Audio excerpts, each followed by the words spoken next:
Captain Miller ഒരു visual treat ആണ് പടം. പടം മൊത്തം ഒരു തിയേറ്റർ എക്സ്പീരിയൻസ് ആണ്. അപ്പോൾ തിയേറ്ററിൽ നിന്ന് തന്നെ കാണേണ്ട പടം തന്നെയാണ് ഉറപ്പായിട്ടും. കാരണം മേക്കിംഗ് ആയാലും ബാക്ക്ഗ്രൗണ്ട് ആയാലും മൊത്തത്തിൽ ഒരു വിഷ്വൽ ട്രീറ്റ് ആണ്. തിയേറ്റർ എക്സ്പീരിയൻസ് തന്നെയാണ് പടം.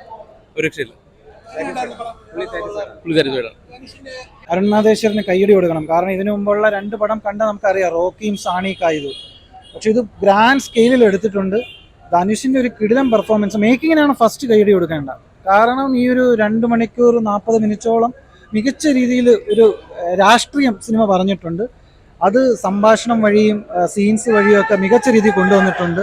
ധനുഷ്, ശിവണ്ണ, സന്ദീപ് കിഷൻ, പിന്നെ പ്രിയങ്കയൊക്കെ ഡോക്ടറിൽ കണ്ട ഒരു റോളിന് ഇതിലോട്ട് വരുമ്പോൾ ഭയങ്കര ബോൾഡായിട്ട് ആ ഒരു ക്യാരക്ടർ കൊടുത്ത അരുണിൻ്റെ ആ ഒരു കോൺഫിഡൻസ് ഉണ്ടല്ലോ, അത് സമ്മതിക്കണം. മേക്കിംഗ് ആണ് കിട്ടില്ല. അതായത് ക്ലൈമാക്സ് ഒക്കെ എനിക്ക് തോന്നുന്നു ഒരു 20 മിനിറ്റോളം ഉണ്ട്. ആ ഒരു ബ്രിട്ടീഷ് വേഴ്സസ് ധനുഷിൻ്റെ ടീമായിട്ടുള്ള ഫൈറ്റൊക്കെ നല്ല രീതിയിൽ എടുത്തിട്ടുണ്ട്. നമുക്ക് തിയേറ്ററിൽ കാണുമ്പോൾ ആ എഫക്റ്റ്. പിന്നെ GV പ്രകാശ് കുമാർ ഉണ്ടല്ലോ, അറുമാദിച്ചിട്ടുണ്ട്. BGM സൂപ്പർ വർക്കാണ്. മൊത്തത്തിൽ ഒരു ക്വാളിറ്റി ആയിട്ടുള്ളൊരു പടം. ഇനിയും പാർട്ടുകൾ വരാനുണ്ട്. അതൊക്കെ സിനിമയിൽ സ്റ്റോറി, അതായത് ഈ റോക്കിയിലും സാണിക്കായതും ഉള്ള പോലെ 5 അരുണ് കഥ പറഞ്ഞിരിക്കുന്നത്. അയാളുടെ ഒരു മേക്കിംഗ് രീതിയുണ്ട്. അപ്പോൾ ചില സ്ഥലങ്ങളിൽ ഒരു സ്ലോ ആയിട്ടൊക്കെ പോകുന്നുണ്ട്. പക്ഷെ പടം മൊത്തം ഭയങ്കര സാറ്റിസ്ഫാക്ഷൻ തരും. കിടിലം കണ്ടന്റ് ഉള്ള, മേക്കിംഗ് ഉള്ള, പെർഫോമൻസ് ഉള്ള ഒരു പടമാണ്. ഒരു രക്ഷയില്ല. പടം മനുഷ്യ ഒരു രക്ഷയില്ല. കംബാക്ക് എന്ന് പറയാം. നേരത്തെ പടമൊക്കെ വെച്ച് നോക്കുമ്പോൾ അടിപൊളിയാണ്. ലാഗൊന്നുമില്ല. ഫുള്ള് ഗൂസ് ബംസ് ആയിരുന്നു. പൊളി സാധനം. ധനുഷിന്റെ പെർഫോമൻസ് ഒക്കെ ഉള്ളായിരുന്നു. അതുപോലെ തന്നെ ശിവരാജ് കുമാറിന്റെ പെർഫോമൻസ് അടിപൊളിയായിരുന്നു.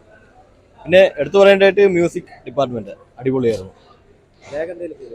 ഇല്ല ഒട്ടും ലാഗൊന്നുമില്ല. അങ്ങനെ പറയാം. ധനുഷിന്റെ നല്ലൊരു മേക്കിംഗ് ആണ് ഇപ്പം വന്നിരിക്കുന്നത്. നല്ലൊരു തിരിച്ചുവരവാണ് ധനുഷിന്റെ. BGM ഒക്കെ ഒരു രക്ഷയില്ല. ഫുള്ളി സെറ്റ് ആയിട്ടുണ്ട്.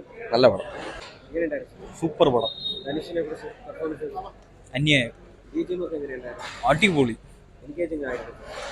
ഇൻട്രസ്റ്റിംഗ് ആണ്. ലാഗ് കുറച്ചൊക്കെ ഉണ്ട്, എന്നാലും നമുക്ക് ബാധിക്കൂല.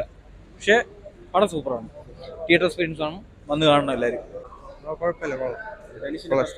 എല്ലാവരും നന്നായിട്ട് പെർഫോം ചെയ്തിട്ടുണ്ട്. റോക്കിയുടെ അത്ര എത്തിയിട്ടില്ല, എന്നാലും കുഴപ്പമില്ല. സാനി കായികം വെച്ച് നോക്കുമ്പോൾ അത്യാവശ്യം കുറച്ചും കൂടെ ബെറ്റർ ആയിട്ടുണ്ട്.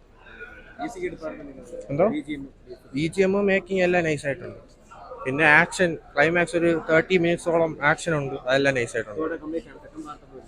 സെക്കൻഡ് പാർട്ടിന്റെ ഒരു ഹിന്റ് തന്നിട്ടുണ്ട്. ബട്ട് സെക്കൻഡ് പാർട്ടിന്റെ ആവശ്യം ഉണ്ടായിരുന്നു തോന്നിയില്ല. കൊള്ളാം, നല്ല കിടിലുമായിട്ട് ചെയ്തിട്ടുണ്ട്. കർണൻ സിനിമയൊക്കെ കണക്ക് തന്നെ. ഫൈറ്റിംഗ് സീനൊക്കെ സൂപ്പർ ആയിട്ട് എടുത്തിട്ടുണ്ട്. നല്ല ഹോളിവുഡ് ലെവൽ ഫൈറ്റൊക്കെ ഉണ്ട്.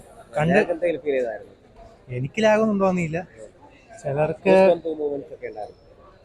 നല്ല രോമാഞ്ചമൊക്കെ ഉള്ള സിനിമ പറഞ്ഞാൽ സ്പോയിലർ ആവും. യെസ്.